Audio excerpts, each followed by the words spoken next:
आजच डाउनलोड करा आणि तुमच्या आवडत्या मालिकांचा आनंद लुटा.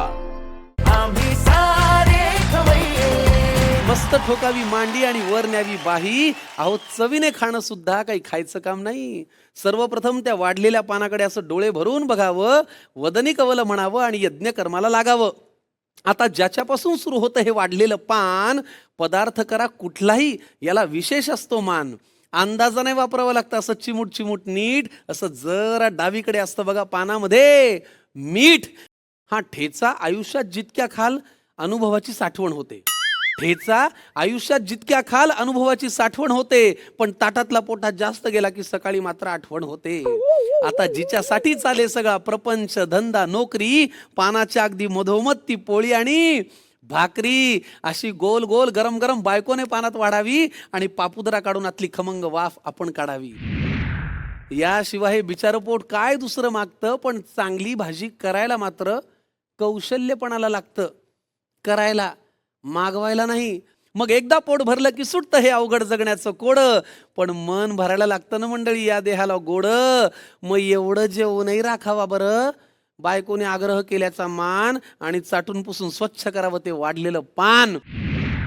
आणि मग 5 वर पंखा करून झोपण्याचं सुख असं सांगून थोडंच कळावं. आणि असंच वाढलेलं पान देवा रोज सगळ्यांना मिळावं. असंच वाढलेलं पान देवा रोज सगळ्यांना मिळावं. नमस्कार, सुस्वागतम. माझं नाव संकर्षण कराडे. मी पुन्हा एकदा त्याच आनंदात उत्साहात स्वागत करतो तुमच्या आणि माझ्या लाडक्या खमंग चवदार आणि चविष्ट कार्यक्रमात, ज्याचं नाव आहे आम्ही सारे खवय्ये जोडीचा मामला. आम्ही सारे खवय्ये हा कार्यक्रम पुन्हा एकदा सुरू होतोय. त्याचं कारण आहे प्रेम. तुमचं आमच्यावरचं, आमचं तुमच्यावरचं. आणि आपल्या दोघांचं कॉमन प्रेम आहे ते म्हणजे खवय्येगिरी. कोणीतरी करणारं पाहिजे, कोणीतरी खाणारं पाहिजे, आहे की नाही? आम्ही सारे खवय्ये, आम्ही सारे खवय्ये. आपण चोरीचा मामला ऐकलाय. यावेळेला जरा जोडीचा मामला आहे. कसं आहे, ठेचा म्हणलं की भाकरी येते, कुकर सोबत शिट्टी येते, काट्यासोबत चमचा येतो. अगदी तसंच आपले लाडके कलाकार या इथे या मंचावरती जोडीने खवय्येगिरी करायला येणार आहेत.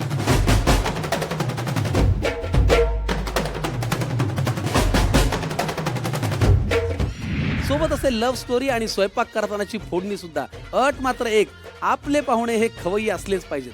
चला तर मग अन्नपूर्णेच्या साक्षीने सुरुवात करूया आम्ही सारे खवय्ये जोडीचा मामला. कारण काळजाची वाट पोटातून जाते. मनाशी थोडं बोलायचं हाय, बोलायला तर पाहिजे चमचमीत थोडं झणझणीत. मंडळी, यावेळेसची खवय्येगिरी जरा वेगळी आहे.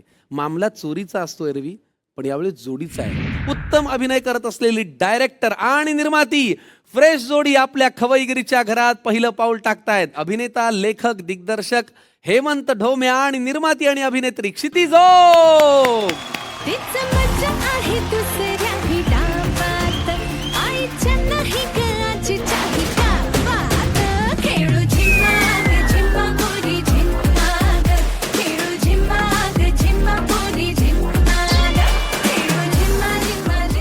पहिला प्रश्न मला इथेच विचारायचा आहे की निर्माती आणि दिग्दर्शक यांच्यामध्ये सेटवरही असेच मतभेद असतात का? खूप.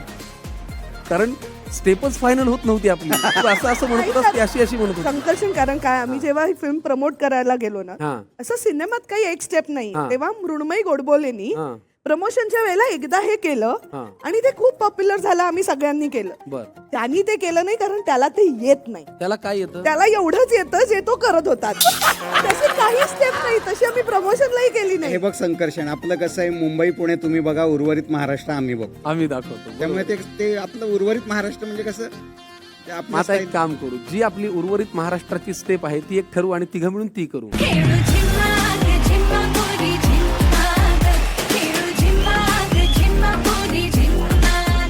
वाह, क्या बात है, अप्रतिम. जोरदार टाळ्या या लाडक्या जोडीसाठी हेमंत ढोमे आणि क्षिती. आमचा हा खवय्येगिरीचा मंच नव्याने आम्ही परत सुरू केलाय.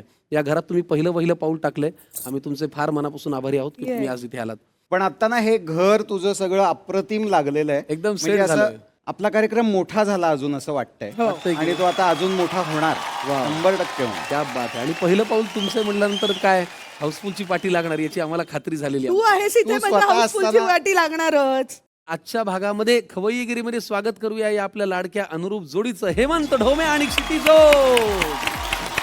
आमच्या घरामध्ये 3 ठळक मुद्दे आहेत. हा आहे चविष्ट चकाट्या पिठायचा टेबल. म्हणजे इथे पदार्थही चविष्ट करायचे आणि चकाट्याही पिठायच्या. इकडे प्रेमाची पेटी आहे. प्रेमाने जाऊन त्या पेटीतलं साहित्य आणायचं, जे साहित्य आपल्याला पदार्थांसाठी लागणार आहे. आणि सर इकडे आहे लव कट्टा. म्हणजे मी एकटीच येते तिथे बोलायला. प्रेमानी बोलायचंय ना, प्रेमानी, प्रेमाचं, ह्याचा काही उपयोग नाही त्यासाठी. प्रेमाने बोलता येत नाही का? नाही. प्रेमच करता येत नाही. ते प्रेम करता येतं, नाही तर मी पटले नसते, पण प्रेमाने बोलता येत नाही अजिबात. पण एखाद्या सिनेमामध्ये लव्ह सीन डिरेक्ट करायचं असेल तर मग ते येतं त्याला. दुसऱ्यांना सांगता येतं तुम्ही कसं करा, स्वतःला करायची वेळ आली की नाही येत. सर धडाधड फायरिंग होती आणि तुम्ही काहीच बोलत नाहीये. काय बोलणार आहे तो? मी निघू का तुमचं चालू नाही आहे? नाही असं नाही, असं नाही. या ना, आम्हाला तुमच्याशी गप्पा मारायची. या. पोटाला मनाशी थोडं बोलायचं हाय. बोलायला तर पाहिजे. जोरदार टाळ्यांनी या जोडीचं परत एकदा स्वागत करूया लव कट्ट्यावरती. तुम्हाला थोडा चहा देऊ का? हा चालेल. म्हणजे वातावरण तापलेलं आहेच आहे. हो. जरा गळेही तापलेलं की मजा येईल. पुरीत कधी खुसखुशीत आता बनवायचं काय. चहा का देतो आपण माहितीये ना, साधारण अंदाज आहे ना. का? हे बघ, चांगले चांगले राजकीय विरोधक सुद्धा चहापानाला एकत्र येतात. आपण तर प्रेमाची माणसं आहोत. तर घोटाबरोबर ज्या घटाघटानी गप्पा होतात त्या गप्पा मारायसाठी चहाचा घोट आहे. राजकीय विरोधक हे जास्त चांगलं आहे चांगलं आहे या ना. बाबतीत.